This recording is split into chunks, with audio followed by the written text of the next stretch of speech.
continuing this morning our series looking at fruitfulness on the front line.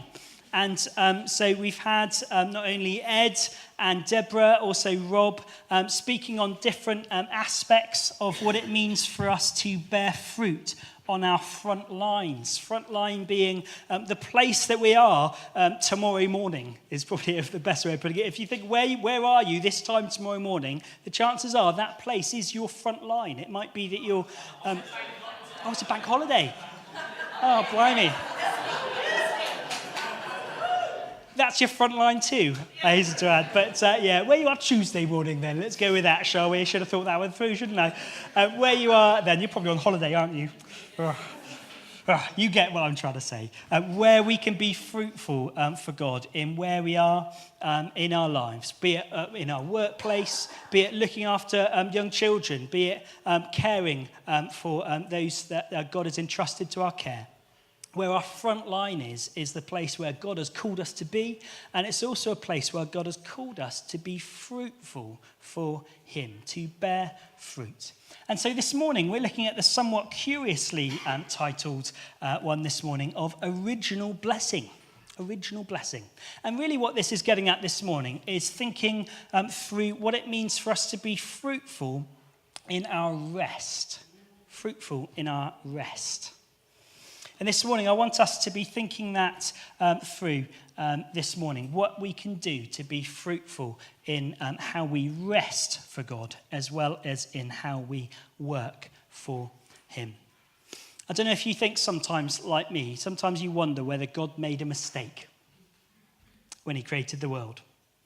You know, maybe he just flicked his fingers a little bit too fast, and perhaps what he should have done in putting the world in its place is move slightly slower with that fingers that he did in putting the world into motion. Perhaps he was a bit too energetic as he set the world going. Because actually, there really should be 25 hours in a day, shouldn't there? Maybe 26. Maybe what we should have done actually is allowed for those 25 or those 26 hours in every day. Then we'd have enough time in our days for everything. We'd be able to read to our children, just like we intend to do every day. You know, we'd be able to finish our work and be able to get home in time to have tea with the kids. You know, maybe for you, you find yourself thinking, actually, if I just had another hour or two in the day, I'd be able to have that regular quiet time. I'd be able to get that extra thing done, which I call a priority. But of course, God doesn't make mistakes. He doesn't make mistakes. 24 hours in a day was part of the way in which God made the world and declared it to be very good. It was the 24-hour day that God declared to be very good. God does not make mistakes. And so the problem is not that there isn't enough time for what we want to do. The problem is that we're trying to get too much done in the time that we have. You know, our culture has made busyness a virtue in many cases. And those who follow Jesus aren't immune from some of those challenges. You just have to look around you at the number of sermons that you could listen to, both here at Highgrove and online, the number of conferences or talks that you can go and hear, the number of books that we'd urge you to read. There's always more opportunities to share the gospel with our friends, to build community. There's always more opportunities to care for the needy and to campaign for justice. You know, on and on it goes. You know, I read, as I was preparing for this talk, of a pastor who wrote to his deacons in the church, some of his closest working colleagues, and he gave them a list of activities that he thought that, you know, perhaps he should be doing in his week. It might be it might be preparing a talk. It might be going to visit people in hospital. It might be taking the opportunity for personal devotions and prayer time. And he listed out all the various activities that he felt were important for him as a pastor to undertake. And so in writing to his deacons, he asked them to put a time allocation against each of those things that he should be doing. How much time should I be going to spend visiting hospitals? How much time should I prepare for my sermons? How long should I take in prayer and devotion every day? And he was shocked to find the responses to this little mini survey with his deacons, who replied effectively saying that he should be spending 114 hours a week doing those activities. That leaves just about enough time to have kind of 6 hours sleep a day if you skip meals as part of that. He was shocked as he looked at what some of the demands can be on our time. But it's a foundational truth here for all that follows as we think about rest. And that's this. God does not expect me to do more than I can. God does not expect me to do more than I can. Now, stated like that, it can seem really obvious.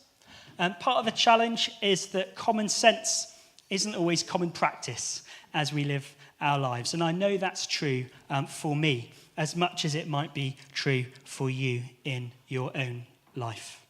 Whether due to having young children or caring responsibilities or a collection of small choices in our lives, we can know that God does not expect us to do more than we have the time to do. And so the key question to ask ourselves is this: why am I trying to do more than I can? Why am I trying to do more than I can? I want to put it slightly differently with this question that we've got on the screens in front of us. What if doing less could make you more fruitful?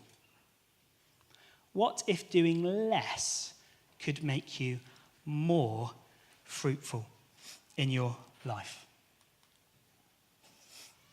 I want to suggest to you this morning that life is better with a bit of breathing room. Life is better with a bit of breathing room. I think all the cool kids these days online seem to call it margin. Having margin in your life, having some space at the edges of your time to be able to get done what needs to get done. And we've got there is this idea of what I've described as breathing room there, as the space between your current pace and your limit. Everyone has a limit in terms of their capacity to get things done, and everyone has a current pace that they're working at. And I want to suggest to you this morning that if you recognize your limits and you feel that you are working up to your limits this morning, that you are not allowing adequate breathing room in your life. And that life works best when we have that margin, that breathing room between our current pace and our limits. You know, breathing room is having time to talk to our kids. Breathing room is having time to eat together, to focus on what people are saying to one another at small group, rather than kind of letting it wash over your head because you're too tired or zonked out from your day to concentrate on what is going on. Breathing room means having time to pray. And not just quick fire shot prayers to God, although they're great too, but time to spend in God's presence. Everyone has their limits, and some have a greater capacity and a greater limit than other people. That, in one sense, does not matter. If you live your life at your limit, then at some point you stop enjoying life and you cease to be fruitful in what God has given you to do. A sustainable pace, both financially, relationally, and in terms of our time, our schedule, our diary. It's all necessary if we are going to live a life of faith and trust. So just to say very quickly that if there's no breathing room in our lives, we know this stuff, don't we? That our stress levels go up. I found myself at work this week in such a hurry to go to the toilet that I was flushing the toilet before I'd finished, as we say. So I need to get on, I need to move, next job, flush the loo, and of course then you find yourself that you're thinking, well, I don't want to leave it yellow, so I've got to hurry up before anyway. If you find yourself in that kind of situation where you're in such a hurry that you just can't take time to do the basics of life, then you know you're rushing. You know you are moving too quickly. A bit of margin in our lives would be helpful. Our stress levels go up when we are at the very limits of our capacity. But also our focus narrows. You know, if I'm standing which I regularly do, if I stand too close to the edge of this stage, I start not thinking about what I'm saying or what I'm doing here. I start worrying about whether I'm going to fall off the stage, which is a very worthy thing to worry about when you're standing this close to the edge of the stage. My focus, if you like, has become myopic. I start just thinking about not falling off the stage rather than thinking about what is important in what I need to say or what I need to do, because my focus has narrowed as a result of that. But most importantly, when we are living at the very edge of our capacity and we have no breathing room, our relationships suffer. Ultimately, the things that really matter and bring joy in life is our relationships with God and our relationships with one another. And when we live in a way that is up to our capacity, then we do risk our relationships suffering. You know, busyness sometimes can be an excuse for avoiding our responsibility toward one another. I'll give you a fictional example here, Colin. Colin is the foreman in a garage, and he's very good at his job. He loves his job, and he loves the challenge of repairing cars. And each day he brings the satisfaction of a job well done when he shuts up his garage and goes home. But at home, he faces the aggro of two rebellious teenagers. The job of bringing up children never seems to be done, and he's not sure he's very good at that job. At work, he's respected. He enjoys a laugh with his mates, and when he shouts, they jump. At home, when he shouts, they shout back at him. And so at 5 o'clock, the prospect of an hour's overtime is seriously appealing to him. What do you think about another fictional couple called Peter and Karen? They've been married for nearly 30 years, and to all intents and purposes, you can look on at their marriage and say that they've made a successful marriage. They certainly feel and look like that from the outside. But 6 months ago, their last child left home for university, and they would say that the last 6 months have been a struggle for them relationally, but they wouldn't say that to each other.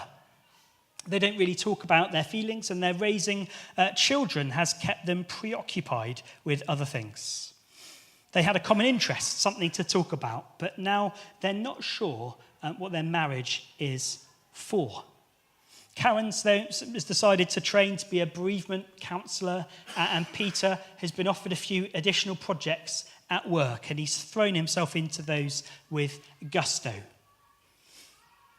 Neither is sure what their motives are, but it's better to be busy than to discover that you've got nothing to say to your other half. And all the time, their busyness prevents them from being the husband and the wife that one another needs them to be. When we leave no breathing room in our lives, it causes us stress, our focus can narrow, and our relationships can suffer. But actually, what we see in the Bible, modeled to us by God, is a very different picture. You know, right at the start, we see in Genesis 1, God modeling rest to us. not primarily as a way of replenishing our energies, but to orientate our lives toward God and to put us in a position where we're not only replenished and reorientated, but also our hearts are prepared for all that he has in front of us. I just want to bring those up. So rest, yes, it does replenish us. But importantly this morning, I want us to think about those bottom 2 points there. That rest orientates our lives toward God. Puts us in the right orientation toward him. And it also prepares our hearts for encountering him and all that he has for us to do. And so we see in Genesis 1 that the Bible commends rest to us. So I just want to read that now. If you've got a Bible, I'd love you to follow along with that. I'm going to be reading Genesis chapter 1, verses 1 to 5, and then jumping to the end of that chapter to verse 26 and through to the first few verses of chapter 2 of Genesis. The verses that I'm going to read are up on the screen here as well. But if you'd like to follow along, either with a physical Bible, Alex is coming round offering some out. If you'd like one, on your electronic device, as they say these days, or indeed by following on the screen behind me, you're more than welcome as part of that. So we're starting at Genesis chapter 1, verse 1, which says this: "In the beginning, God created the heavens and the earth. And now the earth was formless and empty.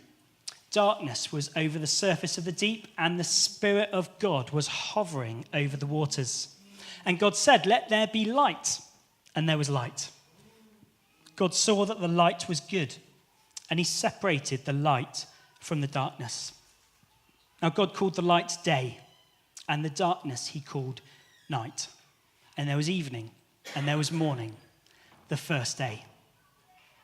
And then God said, 'Let us make mankind in our image, in our likeness, so that they may rule over the fish in the sea and the birds in the sky, and over the livestock and all the wild animals, and over all the creatures that move along the ground.' And so God created mankind in his own image. In the image of God, he created them. Male and female, he created them. And God blessed them and said to them, 'Be fruitful and increase in number. Fill the earth and subdue it. Rule over the fish in the sea and the birds in the sky, and over every living creature that moves on the ground.' And then God said, 'I give you every seed-bearing plant on the face of the whole earth, and every tree that has fruit and seed in it. And they'll be yours for food. And to all the beasts of the earth, and all the birds in the sky, and all the creatures that move along the ground, everything that has the breath of life in it, I give every green plant for food.' And it was so. God saw all that he'd made, and it was very good. And there was evening, and there was morning, the sixth day. And thus the heavens and the earth were completed in all their vast array. By the seventh day, God had finished the work he'd been doing. And so on the seventh day, he rested from all his work. And then God blessed the seventh day and made it holy, because on it he rested from all the work of creating that he had done." Right at the start of the Bible here, we see God resting. And we can read elsewhere that everything God created in this passage that we've just read is created by his word. You read that in Hebrews, in John 1 and elsewhere, that it's God's word that does the creating. God speaks and it comes into being. God sees the need for there to be light, and so he says, "Let there be light," and there was light. Interestingly, that's before the sun and the moon are created in that passage. God says, "Let there be light," and there is light. It's God's word that creates. And so when God created the world, this passage here does not say that God is exerting himself, that God is getting tired. Because although we see Jesus getting tired, we don't see God the Father ever described as getting tired. He doesn't grow weary. He doesn't faint. God is not growing tired here from his exertion of creating the world. Why is this important? Well, the context in which we see God resting wasn't that he'd worked really hard for 6 days and then needed a rest. Yeah? That's not what we see here. He wasn't exhausted and so needed a day off in the garden to have a drink and to replenish himself with a nice icy cool lemonade. It wasn't a recovery from exertion for God to have that 6th day as a rest. Do you follow me? And so the rest that God models here is not to do with exertion and needing to replenish himself. It's because everything he had done was, in his words, good or very good. It was the way it was meant to be. Relationships between God and between man were the way it was meant to be. Man's relationship with the world around them was the way it was meant to be. They were caring for God's good creation. And note this as well. Man is created on the 6th day. Before man, Adam and Eve are given anything to do, they rest. Don't they? Which is interesting. They are not resting because they've exerted themselves. They are resting because it's God's plan for them. Man's starting point is not work, but rest. Yeah? Rest is first because God is first. Rest is first because God is first. Rest is a recognition in our lives that God is in control and not us.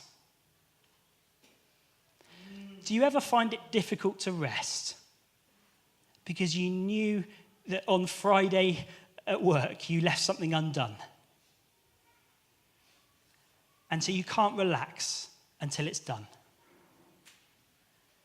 Rest is a recognition that the world won't stop spinning if you stop working. Rest is first because God is always first. He's primary. He is sovereign. A restless soul is a soul that believes that they are captain of their own ship. Yeah? A restful soul recognizes that God is in control. And so slowing down, making space for margin, for rest in our lives is an act of trust and faith. Why? Because in wanting to do it all ourselves, we will burn ourselves out and we will be acting as if it all depends on us.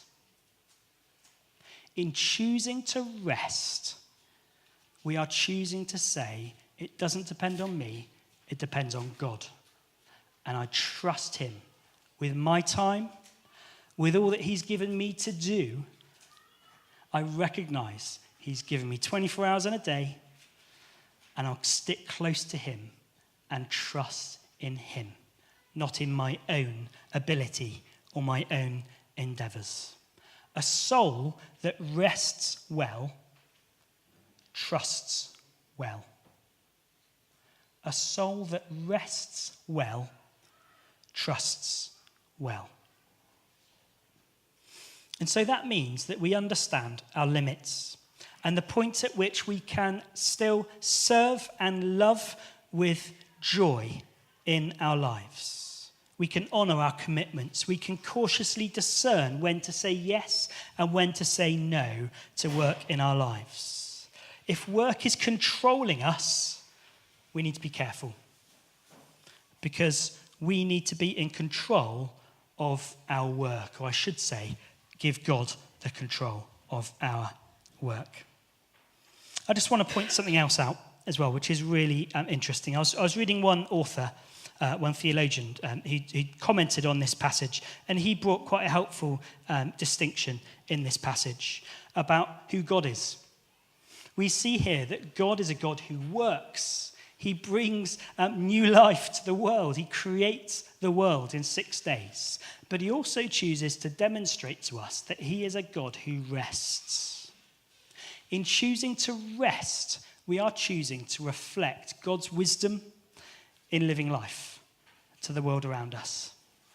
In both our work and in our rest, we are demonstrating something of the way God wants life to be lived. And this author raised an important question. His wife suffers from multiple sclerosis, and she was able to have children, to bring them up, and to have a career as a psychiatrist. But she eventually had to abandon her work, and she is now at the point where she can't move hardly at all, even to raise an eyebrow. She cannot do anything for herself or to speak. And the author raises a really interesting point. He says, is my wife still made in the image of God? She has, if you like, an enforced rest in her life. And he says, actually, it's interesting, isn't it? You look at this passage, and it says we reflect God both in our work but also in our rest. That we, in resting, reflect God's image in the same way that we do when we create and we recreate the world around us. So just as I close, I want us to think about this idea of preparation in our lives. You know, we need to rest to both recover in our lives and to replenish our energies, yes. But we also need to rest to prepare. I can hear the voice of my mum in my ear at this point. You know, you've got a big job interview or something, you know, the next day. She always will give me a ring and she'll say, what will she say? Are there any guesses? Make sure you get a good night's sleep. Yeah? Why is that? Well, yes, partly it's to do with replenishment from all that you've had from the day before. But actually, it's first and foremost about you waking up ready to face the next day, isn't it? Being well rested to face what's ahead. There's something for us about sleep that not only helps us to recover from what has been, but to prepare us for what is to come. Yeah? Rest helps us to be prepared. And you might want to put it a bit like this. That actually we're called to work from rest rather than rest from our work. What do I mean by that? I mean that actually you should see rest not only as a chance to recover and to regain energy, but also as a time of preparation for the work that God has for you to do in your life. What does that mean? That means taking the opportunity in your rest to reorientate your life toward God again. To recognize what you need to live and to work for God on your front line. And it may be for you that is putting yourself in a position of spending more time in his presence, allowing him to prepare your heart for all that he has for you to do in this next phase or this next day or week of your life.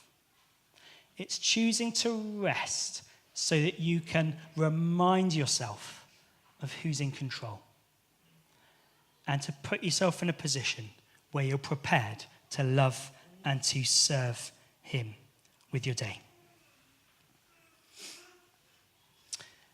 And so that's what I want, every day to be like for me. And I don't succeed. Can I be completely honest?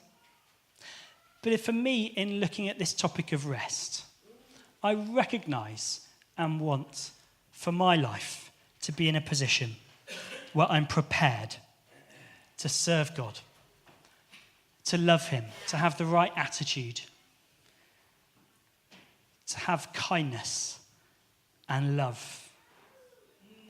To be in a position where I'm not only rested from what has been, but I'm prepared to serve him with all that he has for me next. And at its heart, practicing the discipline of rest is an act of trust for me. Trust that if jobs are left undone, the world doesn't stop spinning. God is in control. Trust that it's not about my efforts, but about what God is doing in the world. And rest helps me to catch sight again of all that God is doing. So I just want us now to take the opportunity to pray for one another and to pray together for our rest, that we will be fruitful in that place. So why don't you stand with me? And I'm going to ask the band if they can come on up as well.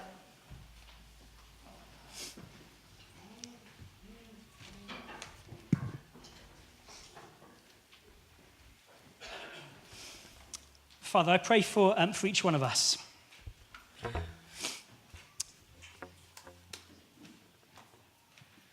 I thank you that you provide for us, that rest is your idea, and you didn't get it wrong when you gave us a certain amount of hours in the day, and you modelled rest to us.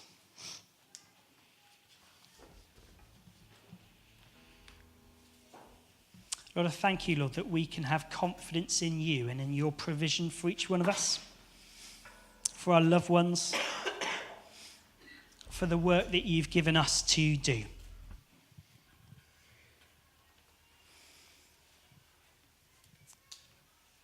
And Lord, for our ability to do our work, I pray, Lord, as we rest, even if our work may seem like it's accumulating around us, I pray that you give each one of us that ability to discern what needs to happen and to trust you to give us the strength to do that and not more than that.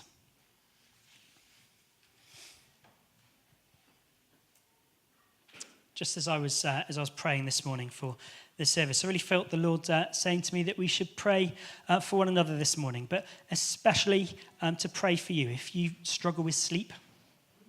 If you're someone here who struggles with sleep and you just find actually a night's sleep isn't a restful experience and you can wake up tired, and actually rest is a real issue for you, I'd love the chance this morning to be praying for you especially, but of course to be praying for anyone here who for this issue of rest is a real issue for you.